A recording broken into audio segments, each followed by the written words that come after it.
nós vimos que o modelo de Bohr representou um grande avanço no entendimento da estrutura atômica, principalmente no que diz respeito à explicação das raias espectrais, as raias de emissão dos elementos, em particular do átomo de hidrogênio. Claro que o átomo de Bohr ele é limitado a descrever o átomo de hidrogênio e átomos tipo hidrogênio, ou seja, aqueles que contêm apenas um elétron. Mas ainda assim foi um grande avanço. O modelo que vai dar um salto um pouco maior no desenvolvimento dos modelos atômicos e que é totalmente baseado no modelo de Bohr é o modelo de Sommerfeld, um físico alemão do começo do século XX, físico brilhante, teórico. E o modelo de Sommerfeld parte da seguinte observação: do fato de que, na mecânica newtoniana, uma partícula que está sujeita a uma força central, ou seja, proporcional a 1 sobre R2, depende apenas do semi-eixo maior de uma órbita elíptica. Ou seja, não depende da sua excentricidade desde que o semi-eixo maior seja o mesmo. Esse é um fato conhecido das órbitas celestes, que certamente vocês estudaram quando viram gravitação. Muito bem, então isso significa que não existe mudança nenhuma na energia se o eixo maior é o mesmo, a menos que a força não seja central, mas que não é o caso a ser considerado quando você está falando da atração do elétron pelo núcleo atômico, que é positivamente carregado.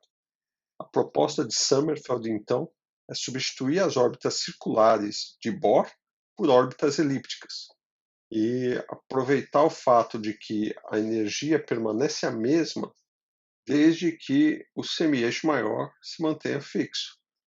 Quer dizer, você vai ter mais órbitas possíveis, só que mantendo o semi-eixo maior para um certo número quântico principal. Lembrando, o que eu vou chamar aqui de número quântico principal é aquele n que aparece na quantização das órbitas de Bohr. Então, número quântico principal n. Para cada número quântico principal, você vai ter um conjunto de números quânticos adicionais que Sommerfeld chama de números quânticos azimutais. E esses números quânticos azimutais variam desde o número quântico principal até 1.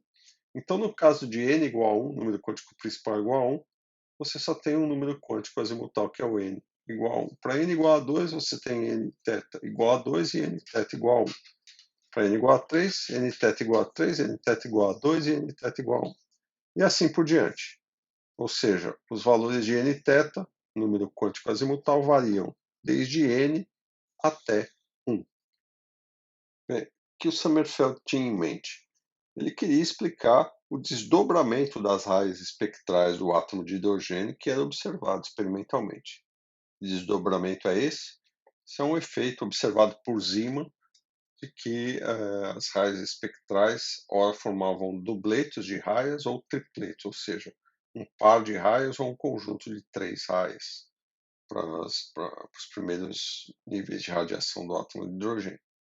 Algumas linhas, H-alfa e H-beta, por exemplo. Depois tem os outros, H-gama e assim por diante. Nós vamos nos ater aos dados mais simples do desdobramento das raias espectrais. Então, para isso, o que ele fez?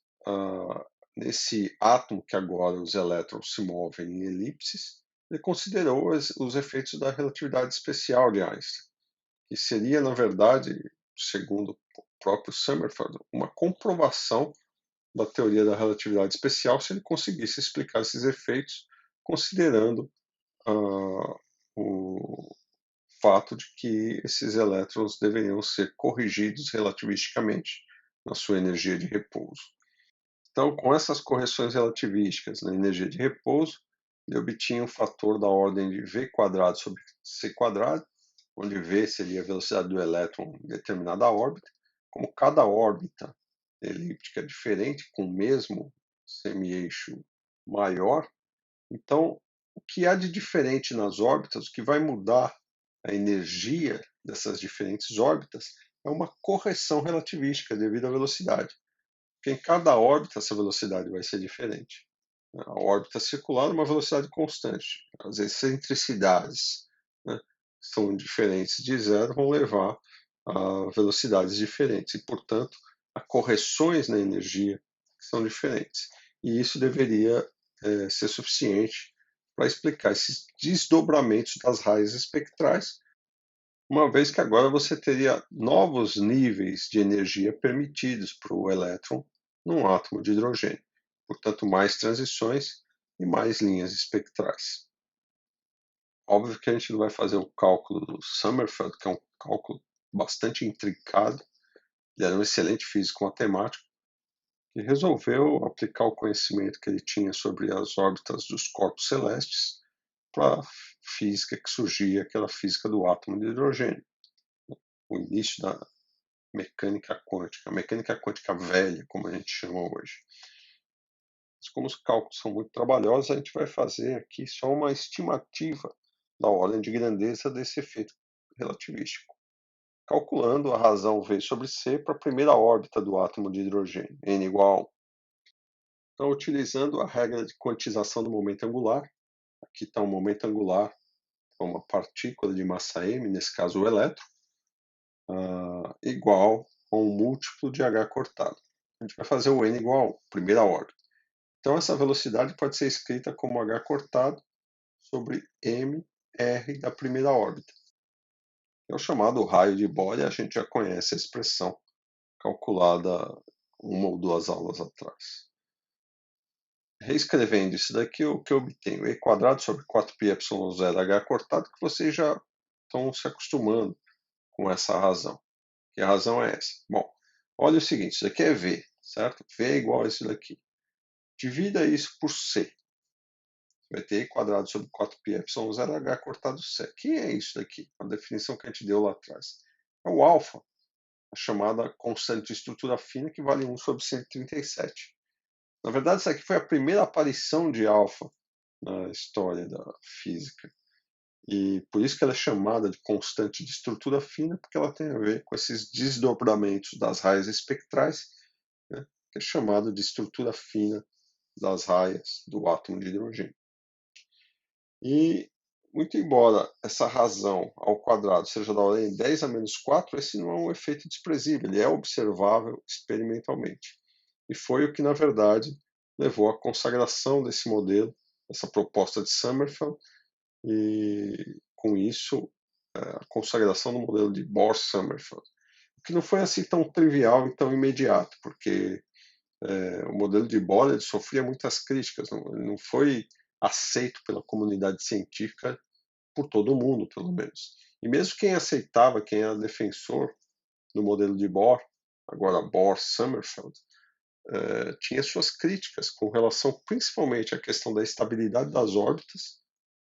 Por que essas órbitas estáveis? Essas órbitas estáveis elas contradizem o eletromagnetismo clássico de Maxwell. A gente já viu isso, né? Que previa o quê? A radiação. Quer dizer, uma partícula numa órbita circular ou elíptica, ela está acelerada e vai irradiar, uma partícula carregada. E como ele estava postulando que isso não acontecia, então ele está, obviamente, violando as leis do eletromagnetismo clássico. Para esse momento era uma física sagrada. E a outra questão importante era a questão da transição de uma órbita para outra. O elétron emite uma radiação bastante precisa, com um comprimento de onda preciso, uma frequência precisa. Como que se dizendo, olha, o elétron está saindo de uma órbita e emitindo uma radiação. Quando ele emite essa radiação, é como se ele já soubesse para qual órbita ele está indo. Como se ele tivesse conhecimento da órbita em que ele vai parar. Né? Porque afinal é uma diferença de energia que é bastante precisa, indica qual é a frequência da radiação que você vê no espectro, que são sempre as mesmas, aquelas linhas espectrais. Então, os físicos é difícil aceitar isso, né? Essa questão, principalmente por causa do fato de que parecia que o elétron sabia para onde ele estava indo de antemão. E as críticas duras vinham tanto do lado de quem não gostava de jeito nenhum do modelo de Bohr, quanto dos defensores. Bem, o Sommerfeld explica então o desdobramento das linhas espectrais do átomo de hidrogênio, colocando que para cada órbita circular de raio Rn e energia En, calculadas lá atrás no átomo de Bohr, Existe também um conjunto de outros números quânticos, os azimutais n-teta, que implicam em n-teta órbitas elípticas. Ou seja, para cada valor de n, existe um n-teta. Como a gente comentou, n-teta ele vai de n até 1. Então, para E1 só tem n-teta igual a 1. E2, n-teta igual a 2 e 1.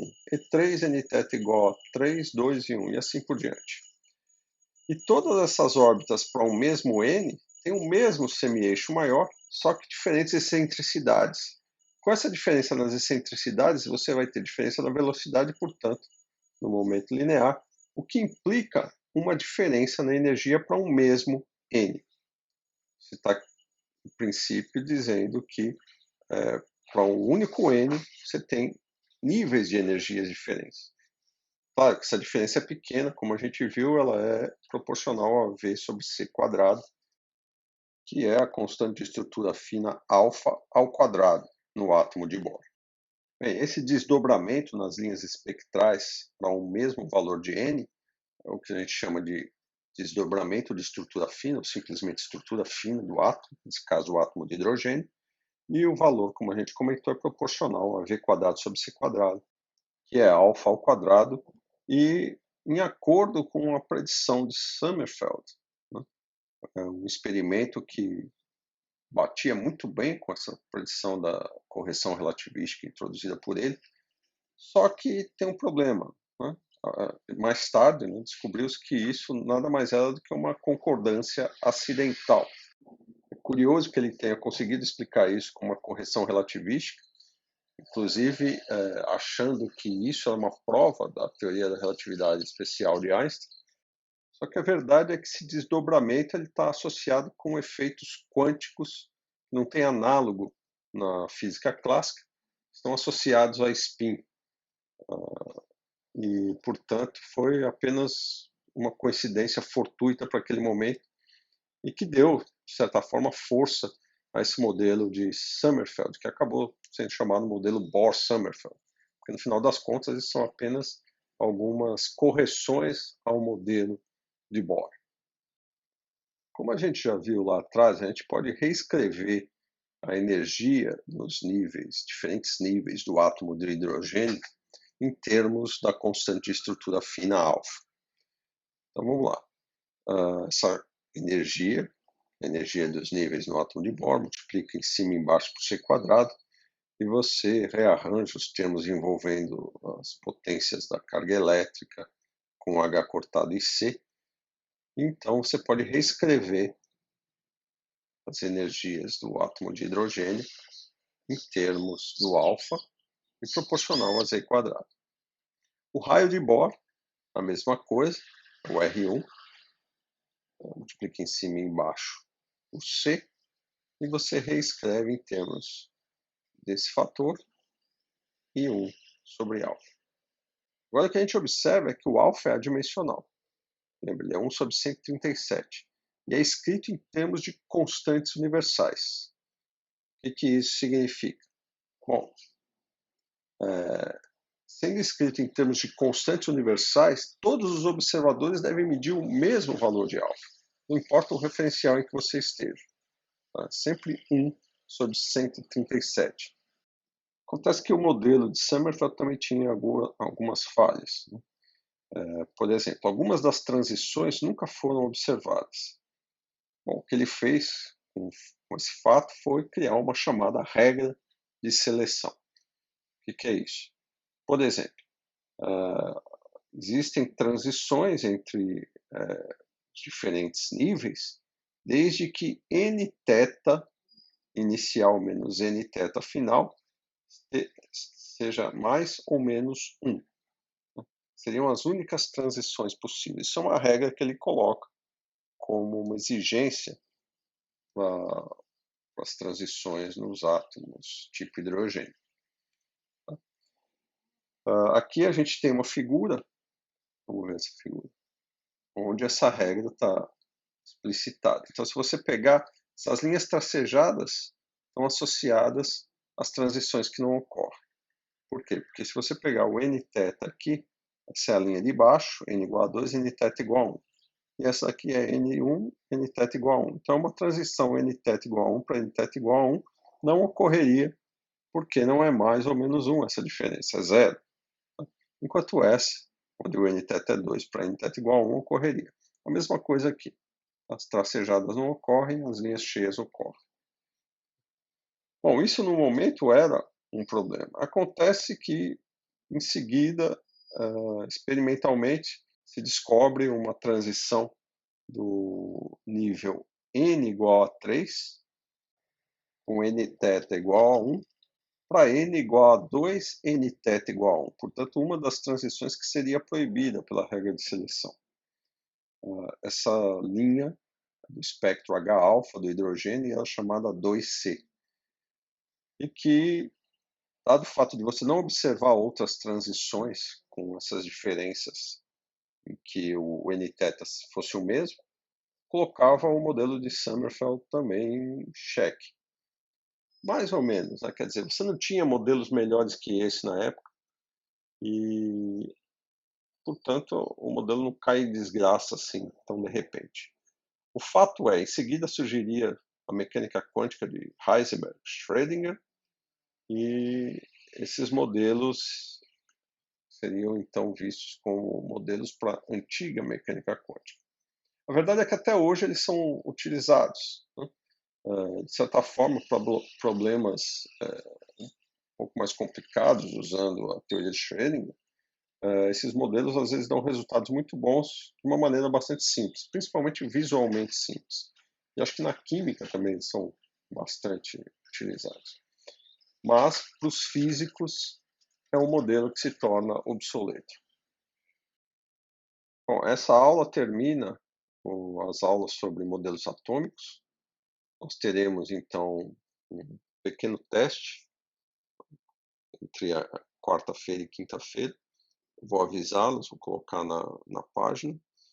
E nós vamos começar, a partir de hoje, a falar da mecânica quântica de Schrödinger, a mecânica ondulatória. Tá certo?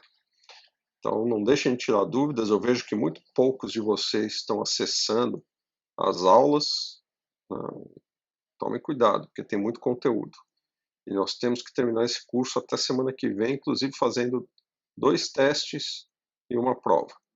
Então, acelerem aí. Tá? Eu vou acelerar por aqui, mas vocês têm que acelerar mais ainda. Então, até lá.